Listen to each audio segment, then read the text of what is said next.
Cockroach जनता party. आज बात करते हैं एक ऐसी चीज की जो इस वक्त इंटरनेट पे सबसे बड़ा ट्रेंडिंग टॉपिक बनी हुई है, जिसे करोड़ों लोग फॉलो कर रहे हैं। कोकरोच जनता पार्टी यानी सीजेपी। सोशल मीडिया पर एक तरफ लोग बोल रहे हैं कि ये देश की यूथ की आवाज है, ये सिस्टम के खिलाफ एक नया मूवमेंट है, लेकिन वहीं दूसरी तरफ इस पार्टी पर बड़े बड़े आरोप लग रहे हैं कि ये ऑर्गेनिक नहीं है, बल्कि इसके पीछे एक सोची समझी पॉलिटिकल स्ट्रेटेजी है। आज के वीडियो में हम किसी का पक्ष नहीं लेंगे, हम दोनों साइड्स के आर्गुमेंट्स, पब्लिक रिकॉर्ड्स और फैक्ट्स आपके सामने रखेंगे। कौन है इस पार्टी का फाउंडर? क्या सच में इसके पीछे कोई पॉलिटिकल कनेक्शन है? फंडिंग को लेकर क्या सवाल उठ रहे हैं? और सबसे जरूरी, क्या ये सच में यूथ की आवाज है या फिर एक महज डिजिटल ट्रेंड? चलते हैं कहानी की शुरुआत से। इस पूरे ट्रेंड की शुरुआत होती है 15 मई 2026 को, जब सुप्रीम कोर्ट में एक केस हियरिंग चल रही थी। मीडिया रिपोर्ट्स के मुताबिक हियरिंग के दौरान चीफ जस्टिस सूर्यकांत ने एक टिप्पणी की, जिसमें उन्होंने कुछ निष्क्रिय या आलसी लोगों के लिए कॉकरोच शब्द का प्रयोग किया, जो हर चीज पर प्रोटेस्ट या अटैक करते हैं। बस फिर क्या था, इंटरनेट को एक नया मुद्दा मिल गया, मीम्स बने, रील्स बनी और ये टर्म वायरल हो गई। लेकिन बात यहाँ खत्म नहीं हुई। बोस्टन अमेरिका में बैठा एक भारतीय स्टूडेंट ने इस मौके को देखकर एक डिजिटल पेज वेबसाइट बनाई, कोकरोच जनता पार्टी .बस। टैगलाइन रखी, आलसियों और बेरोजगारों की आवाज। देखते ही देखते इस पेज के फॉलोअर्स का ग्राफ आसमान छूने लगा। मीडिया रिपोर्ट्स दावा करती हैं कि महज कुछ ही दिनों में इसके फॉलोअर्स का आंकड़ा करोड़ पे पहुंच गया, जो कई बड़ी बड़ी पॉलिटिकल पार्टीज के ऑफिशियल हैंडल से भी ज्यादा था। लोग हैरान थे कि कोई मूवमेंट इतनी तेजी से कैसे बढ़ सकता है। क्या ये यूथ का सच में गुस्सा था या इसके पीछे कोई बहुत बड़ी डिजिटल मार्केटिंग स्ट्रेटेजी काम कर रही थी? आइए इसके फाउंडर के बैकग्राउंड से समझते हैं। इस मूवमेंट को शुरू करने वाले शख्स हैं अभिजीत दीपके। 30 साल के हैं, औरंगाबाद महाराष्ट्र के रहने वाले, और इस वक्त बोस्टन यूनिवर्सिटी से पब्लिक रिलेशंस में मास्टर्स कर रहे हैं। शुरुआत में जब ये पेज वायरल हुआ तो उन्होंने मीडिया में यही कहा कि वो एक सिंपल स्टूडेंट है और ये एक independent non political youth movement है। लेकिन दोस्तों, जैसे ही कोई चीज बड़ी होती है, लोग उसकी हिस्ट्री चेक करते हैं। कुछ ही दिनों में इंटरनेट पर और मीडिया इंटरव्यूज में एक पुराना रिकॉर्ड सामने आया। पब्लिक रिकॉर्ड्स के मुताबिक अभिजीत साल 2020 से 2023 तक लगभग 3 साल आम आदमी पार्टी के सोशल मीडिया और कम्युनिकेशन इकोसिस्टम के साथ जुड़े हुए थे। अब यहाँ पर दो पहलू हैं। क्रिटिक्स का कहना है, जो व्यक्ति 3 साल तक एक मेजर पॉलिटिकल पार्टी के लिए डिजिटल स्ट्रेटेजी और कैंपेन्स चला चुका हो, उसका एकदम से न्यूट्रल मूवमेंट शुरू करना महज एक कोइंसिडेंस नहीं हो सकता। सवाल ये उठा कि उन्होंने शुरुआत में ही ये बैकग्राउंड ट्रांसपेरेंटली क्यों नहीं बताई। अभिजीत दीपके का पक्ष, उन्होंने बाद में क्लियर किया कि उनका वो करियर पास्ट था। एक प्रोफेशनल के तौर पर उन्होंने वहां काम किया था और ये इस नए सीजेपी मूवमेंट से किसी भी पॉलिटिकल पार्टी का डायरेक्ट लेना देना नहीं है। ये पूरी तरह से उनका पर्सनल और इंडिपेंडेंट इनिशिएटिव है।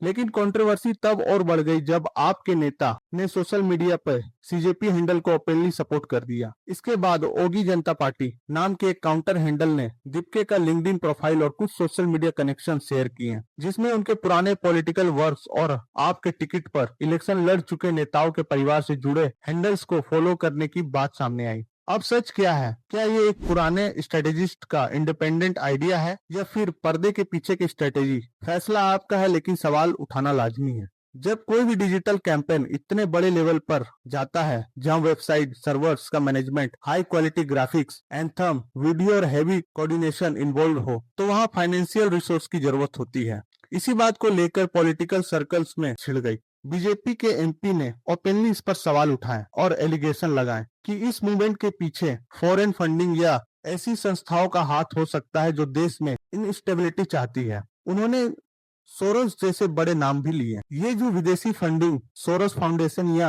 आईएसआई जैसे आरोप हैं, इनका कोई भी ऑफिशियल या लीगल प्रूफ अभी तक सामने नहीं आया है। ये महज पॉलिटिकल एलिगेशंस हैं, बिना किसी इन्वेस्टिगेटिव एजेंसी के प्रूफ के। इन बातों को सच मान लेना बिल्कुल गलत होगा, लेकिन अगर हम इन बड़े आरोप को हटा भी दें तो भी एक बेसिक सवाल बनता है। ट्रांसपेरेंसी क्रिटिक्स का कहना है कि जब आप एक मूवमेंट चलाते हैं जो सिस्टम के ट्रांसपेरेंसी मांगती है, तो आपको अपने डिजिटल इंफ्रास्ट्रक्चर और होस्टिंग के खर्चों का सोर्स भी पब्लिक डोमेन में रखना चाहिए, ताकि ऐसे एलिगेशंस को शुरुआत में ही खारिज किया जा सके। सीजेपी ने इस पर अभी तक कोई डिटेल फाइनेंशियल ऑडिट पब्लिक नहीं किया है। सीजेपी के वायरल होने के एक हफ्ते के अंदर देश के बड़े बड़े ऑपोजिशन नेता के ट्वीट और पोस्ट सामने आने लगे। अब इसको देखने के भी दो नजरिए हैं। पहला नजरिया, उनका कहना है कि देश का यूथ बेरोजगारी और पेपर लीक से इतना परेशान है कि जब उन्होंने एक आवाज उठाई तो नेताओं ने उनके दर्द को समझते हुए सपोर्ट किया। ये न्यूट्रल है। दूसरा नजरिया क्रिटिक्स का, उनका मानना है कि कोई ऑर्गेनिक सपोर्ट नहीं था। एक नए अनरजिस्टर्ड पेज को एक हफ्ते के अंदर देश के टॉप ऑपोजिशन लीडर का वैलिडेशन मिल जाना,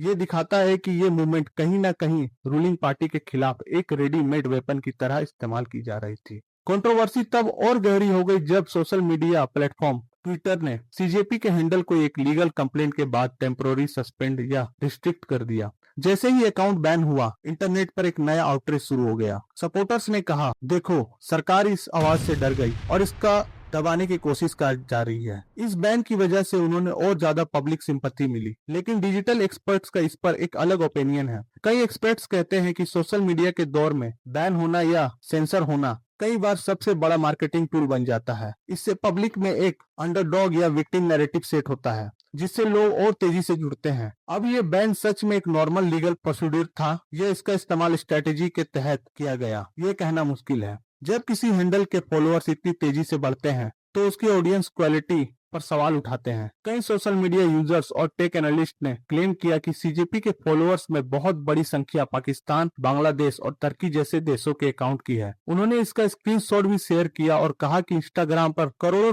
फॉलोअर्स हैं, पर एक्स पर एंगेजमेंट कम है, जो कि अक्सर बहुत ट्रैफिक या पेड फॉलोअर्स के केस में होता है। इसके जवाब में अभिजीत ने अपने डैशबोर्ड का एक स्क्रीनशॉट शेयर किया, जिसमें दिखाया गया इंडिया 94.7%, यूएसए 1%, यूके 0.7%। लेकिन क्रिटिक्स का आरोप है कि उन्होंने पूरी लिस्ट या उन देशों का डाटा छुपा दिया जिनको लेकर सवाल उठते थे। साथ ही पाकिस्तान में बिल्कुल सिमिलर लोगोस और टैगलाइन के साथ अकाउंट्स देखने को मिले। अब ये वहाँ के लोगों का महज एक फन कॉपी कैट ट्रेंड था या इसके पीछे कोई कोऑर्डिनेटेड डिजिटल रिंग थी? इस पर अभी तक कोई सॉलिड इन्वेस्टिगेटिव रिपोर्ट नहीं आई है। चलिए एक पल के लिए मान लेते हैं कि इसमें कोई पॉलिटिकल कनेक्शन नहीं है और सब कुछ पूरी तरह से ऑर्गेनिक है। फिर भी एक बड़ा सवाल बनता है, क्या इस मूवमेंट के पास देश के मुद्दों का कोई सॉलिड सॉल्यूशन है? No structural policy. उनकी डिमांड्स है बेरोजगारी खत्म करो, नीट का एग्जाम के स्कैम पे जवाब दो। ये मांग बिल्कुल सही है, लेकिन उनका सॉल्यूशन क्या है? पास में कोई स्ट्रक्चर्ड पॉलिसी या फ्रेमवर्क नहीं है, बस एक डिजिटल आक्रोश है। और याद रखिए, गुस्से से बदलाव की शुरुआत हो सकती है, पर देश चलाने के लिए पॉलिसीज चाहिए होती है। ये कोई इलेक्शन कमीशन में रजिस्टर्ड पार्टी नहीं है। जब आपको चुनाव नहीं लड़ना,